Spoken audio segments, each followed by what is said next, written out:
Sir John Monash, who is not only the founder of the Monash University in Australia, but who is also famous for his contributions to the country at all levels, once said, "Adopt as your fundamental creed that you will equip yourself for life, not solely for your own benefit, but for the benefit of the whole community."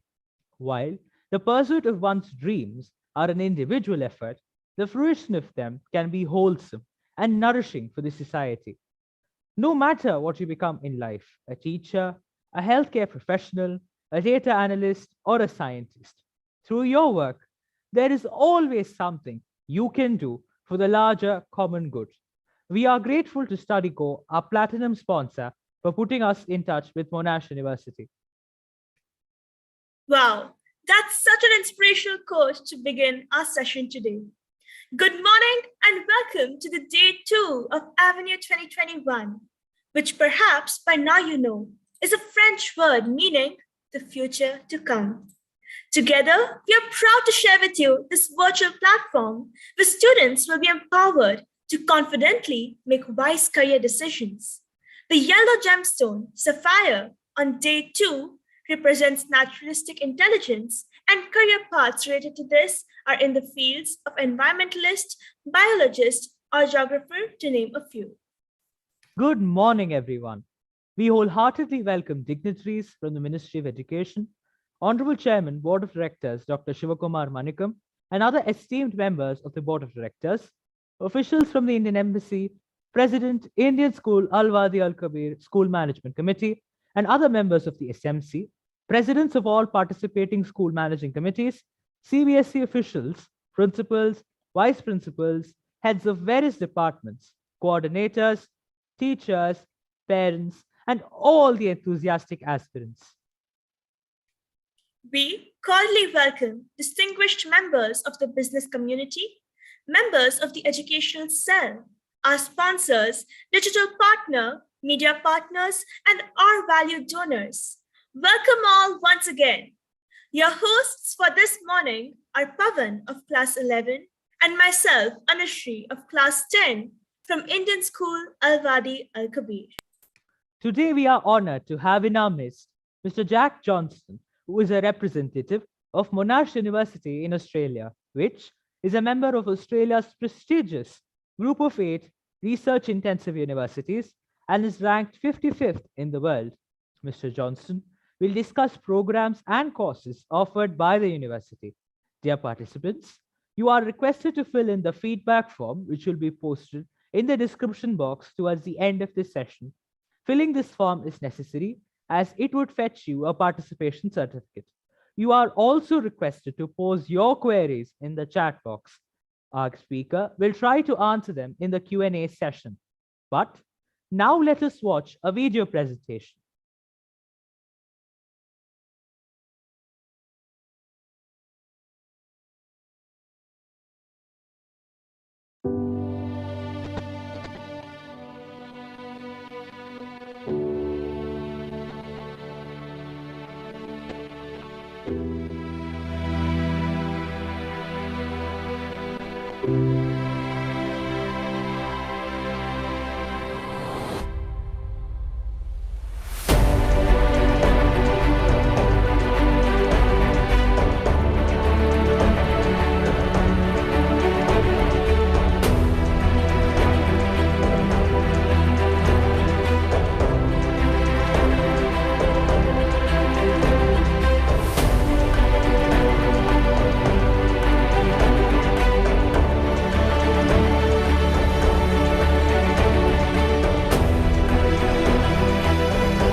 just been such a wonderful experience to meet old friends and new friends, and that's what it's like. People are friends because we have the Monash University experience in common. To see the campus as it is, to see the architecture of the campus, and to hear of the vision of the leaders of the faculties has been absolute pleasure. In about 18 years since I've been back to Australia and to Monash, and I'm loving it. I just think it's grown so much in lots of ways, not just physically, but just in terms of its thought leadership, thinking, and the research that it's doing. I'm just massively impressed. It's certainly humbling to see so many of the alumni coming and wanting to give back to Monash. And I think I've been a recipient of a lot of great mentors and advisors who've shown me that it's possible and what I can do with my own life. And I think being able to connect, your own experiences with other students gives them a vantage point that I think will allow them to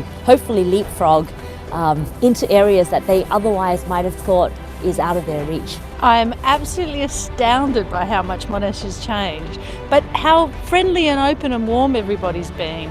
And since my graduation, to be able to return and see all of the great changes here, it's really, really made me happy.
That was indeed a splendid presentation. Now, I call upon our guest presenter for this session, Mr. Jack Johnston from the Monash University.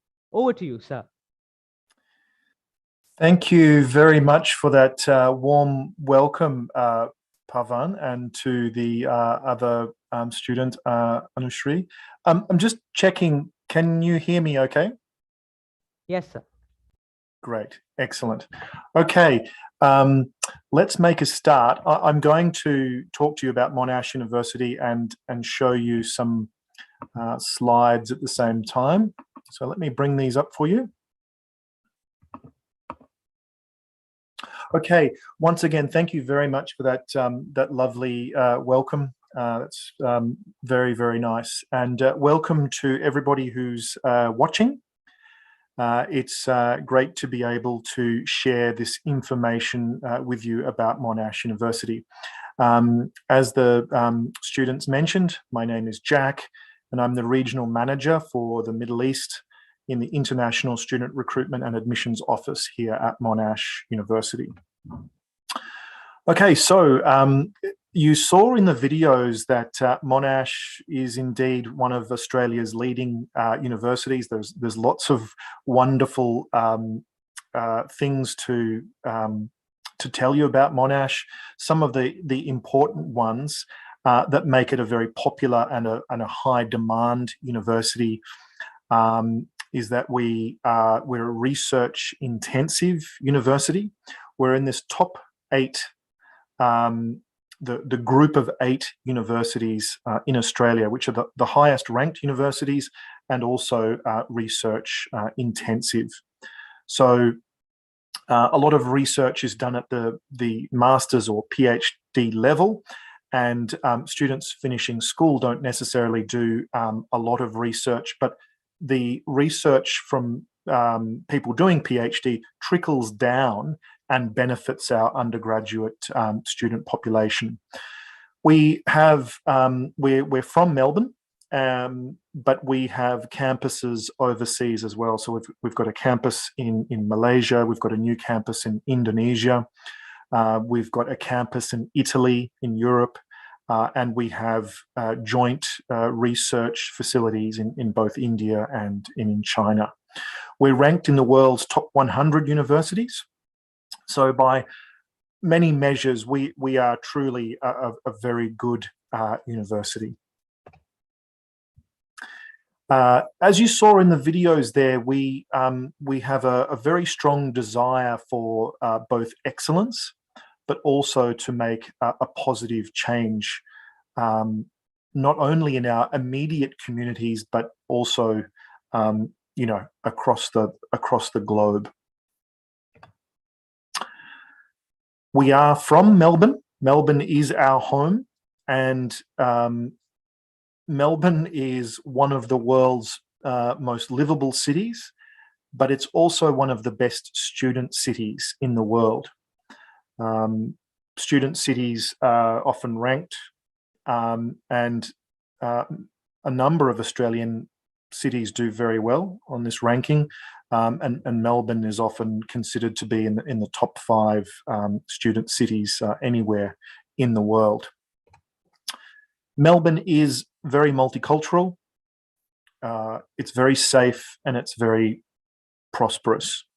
We have a very high percent of the population in Melbourne who are actually born overseas, and they bring with them their cultures and languages and food, and so Melbourne is a very diverse, very multicultural city.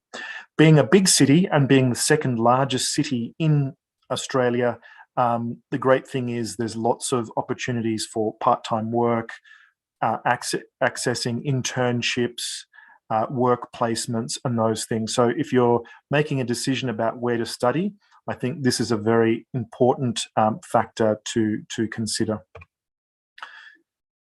And studying is important, but also, you know, taking a rest sometimes and enjoying yourself is also very important. Melbourne is very exciting. We have some of the world's biggest sporting and cultural events on the yearly calendar. And you can see I've put some pictures on the screen there of the For example, the Australian Open Tennis, which is in summer every year. We have big events like the Formula One, but there are lots of cultural events and lots of things to go and see while you're living and studying here. And then if you want to get outside of Melbourne, there are lots of really interesting, fun things to do and see as well. Whether you would like to try skiing or snowboarding for the first time, or perhaps you'd just like to do some sightseeing in the countryside or along our beautiful coastline, there's lots of really nice things to see just within a few hours drive of Melbourne. Okay, let's talk a little bit more about Monash University. Many students who come and study with us choose to live on campus rather, and we provide students really good accommodation. It's very modern, it's convenient, it's safe. Students get their own room. You'll see a little floor plan there on the screen. You'll get your own bed, desk, you get a small little kitchen or a kitchenette, and you get your own shower and toilet as well. So this is your private space. It's very secure, it's very safe, and students love it. Here are some images from what it looks like on campus. Monash is described as being quite a modern campus, and we've got some interesting sort of modern architecture. The buildings there on the top left are some student accommodation. There are supermarkets on campus, there are cafes, there are restaurants, there's sporting facilities. So you can see there's a swimming pool, but we've got tennis courts and football fields, everything that you would want. We have some of Australia's most state-of-the-art teaching and learning facilities. Again, they're very modern. They adopt some very new cutting-edge approaches to learning, where the traditional lecture theatres where a teacher stands at the front and students just look forward in a very sort of passive setup.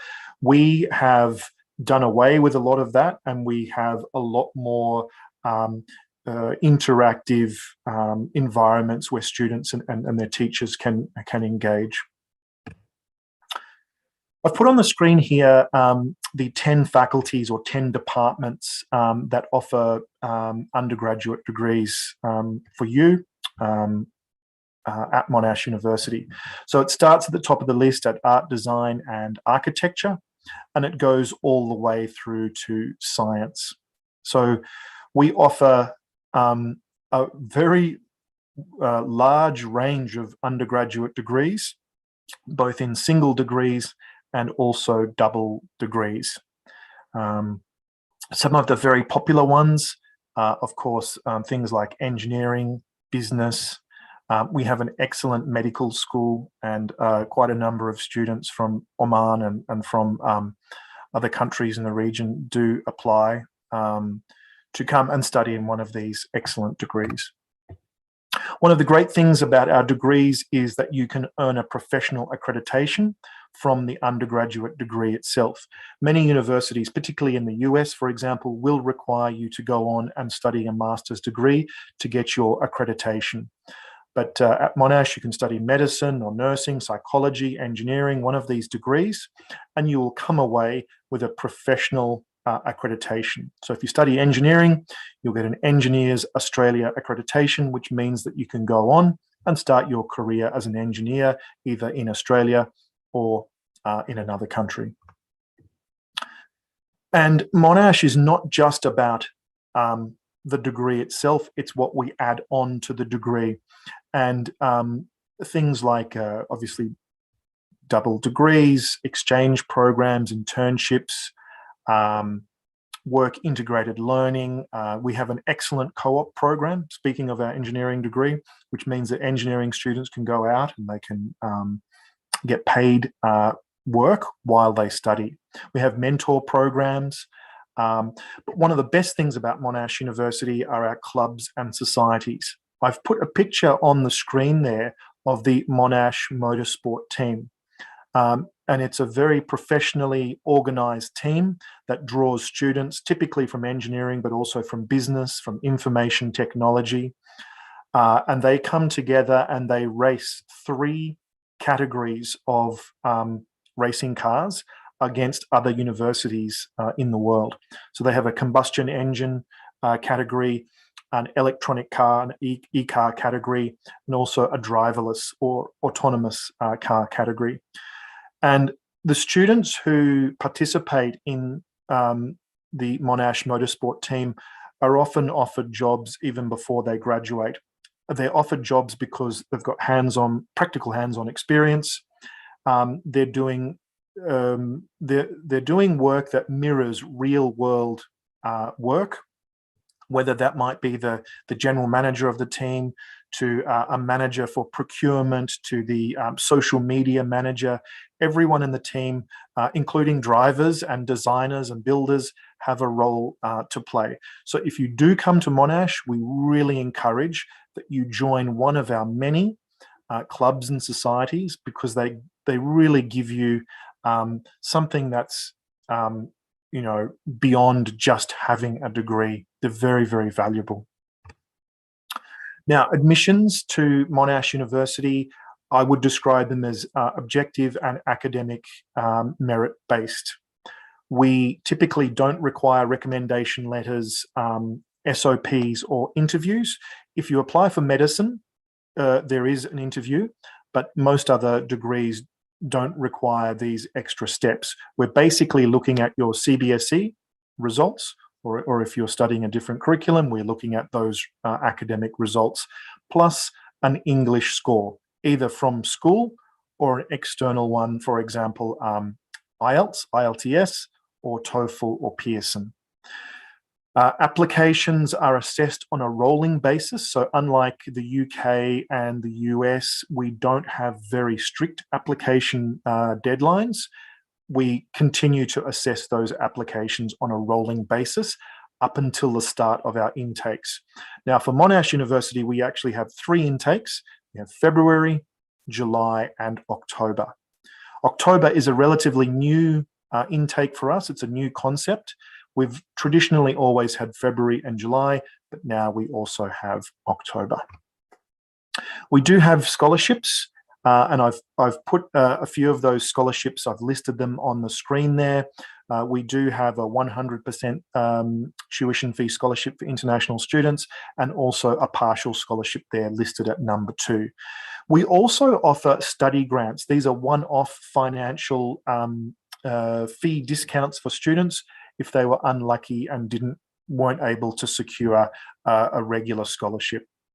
So I think we can assist most people with some kind of financial help or assistance. Okay, that brings me to the end of my talk. I hope you enjoyed the videos at the beginning, and I hope you enjoyed the slides that I've been going through with you, and that you have a better sense of what Monash is about. So I'll stop it there now. I believe that I'm going to be asked some questions. Is that correct? Yes. Thank you, sir. Great. We are truly grateful for relevant and patient answers. Thank you, sir. It was truly an informative session. Sir, may I request you to answer a few queries which have been raised by our valued audience. May I now invite our moderator for the session, Ms. Viranka, to share with you the questions raised by our audience. Yes, good afternoon, sir. It was indeed a very comprehensive presentation, lots of details, but there are a few questions students have asked in the chat box. So I'm just going to pose them to you as they have asked them.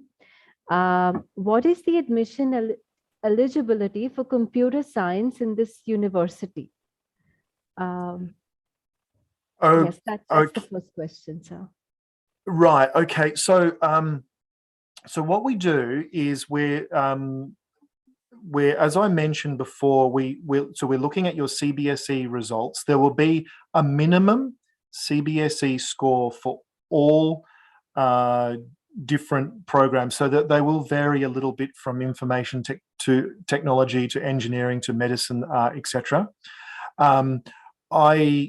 I'm happy to go and look for those specific scores now, but I'm just a little bit conscious that it might take me away from answering some of your questions, because those CBSE scores are quite varied from one course to the next. The other thing is, if students do have those very specific questions, we can take them on board, and then either through me or through StudyCo, we can get those answers out to them. Yes, I understand, sir. There are a couple of very specific questions that I think a one-on-one with the student would be more beneficial. And actually, on that note, just as a reminder, after this session, there will be some available time slots that students will be able to book with me.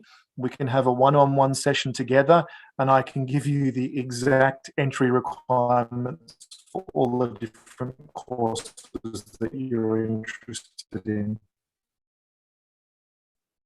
Yes, Mr. Johnston, I think that's very helpful. So all the students who are interested, there's some information in the chat box. Please look at those details for the one-on-one session, where you can clarify all your doubts and all your specific requirements will be addressed. But sir, just a general concern, which has also come in the chat box. I mean, in the wake of the pandemic and, the sort of medical facilities point of view, that the parents are concerned now more than they were ever before.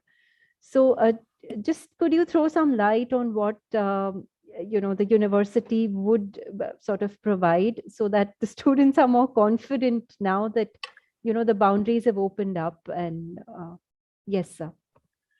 Sure, really good and a very, very important question. So the borders in Australia have been closed for quite some time, so for 18 months now. They're starting to reopen, and students will maybe not immediately, but as we go into next year, students will start to be able to come back to Australia. So every student who comes into Australia, one of the requirements of the student visa is to have appropriate or adequate health insurance, and this is part of obtaining a student visa. So once you have that student health insurance, you're able to access the health centre, the doctors and nurses on campus. So whether it's a small issue or you're genuinely become quite sick for whatever reason, or it's an emergency, you'll always have access to the university's best, doctors, nurses, etc. So it's not only physical well-being, but also we're conscious that students might be feeling a little bit homesick, or some students might have some mental stresses because of the change of environment. All of those things have been really well thought through and taken into consideration. And so whatever the concerns or issues the students may have, there will be either doctors, nurses, counsellors available for them to speak to. There will be, for some time, I think, mandatory mask wearing, where it's difficult to, socially distance yourselves from your classmates. At the entrance to all university buildings, there's hand sanitizer. So we're taking all the necessary precautions that any good university or any university should.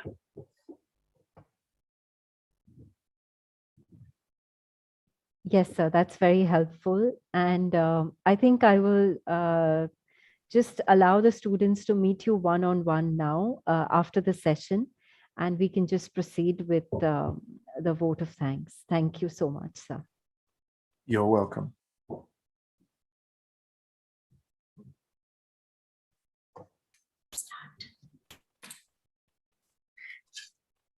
Thank you, sir. We are truly grateful for relevant and patient answers to all our queries. And I'm sure our participants have much clarity now and have got a fairly good picture about the prospects available for them in your university. Attendees, do remember to kindly fill in the feedback form. As we have come to the end of this session, I reckon it a privilege to put my gratitude into words. It is my pleasure to propose the vote of thanks. On behalf of Indian School Al-Wadi Al-Kabir, the organizing team, and the entire audience, let me first express a profound sense of gratitude to His Majesty Sultan Haytham bin Tariq Al Said for the magnanimous benevolence showered upon the Indian diaspora in the Sultanate of Oman. May the Almighty shower abundant blessings on His Majesty and this peaceful and prosperous country of our residence. We extend heartfelt thanks to our eminent speaker, Mr. Jack Johnson from Monash University, Australia. Thank you, sir. The session was truly informative. It opened up new vistas for our students. Our deepest sense of appreciation and gratitude to Dr. Shivakumar Manikam, Chairman, Board of Directors, Indian Schools in the Sultanate of Oman, and other members on the Board of Directors, Indian Schools in Oman. Thank you all for your encouraging presence and guidance at all times. Our sincere thanks to Mr. Alkesh Joshi, the Honorary President of Indian School Al-Wadi Al-Kabir, Management Committee, and other members of the committee for their overwhelming encouragement at all times. I also wish to take this opportunity to express our heartfelt gratitude to our tower of strength and source of motivation, our beloved principal, Mr. D.N. Rao. Honorable principals of all the participating schools in the MENA region, vice principals, assistant vice principals, coordinators, supervisors, and the entire teaching community of all the participating schools for their support, guidance, and active involvement. Thank you. We are indeed grateful to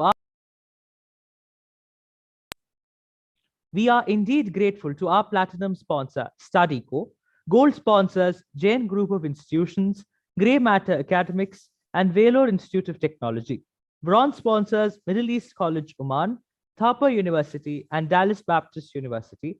Our digital partner, Spectrum, and our media partner, The Arabian Stories, for their support in making this mega event a tangible reality.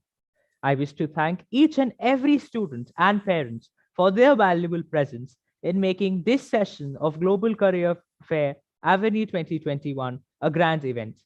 Any event of this kind requires the coordination of a committed team. My earnest and heartfelt thank you to my ISWK team, which has been working tirelessly behind the scenes and making Avenue 2021 a tangible reality. Last but not the least, I thank Almighty God for making this session a great success. Thank you all, take care, and have a wonderful day ahead.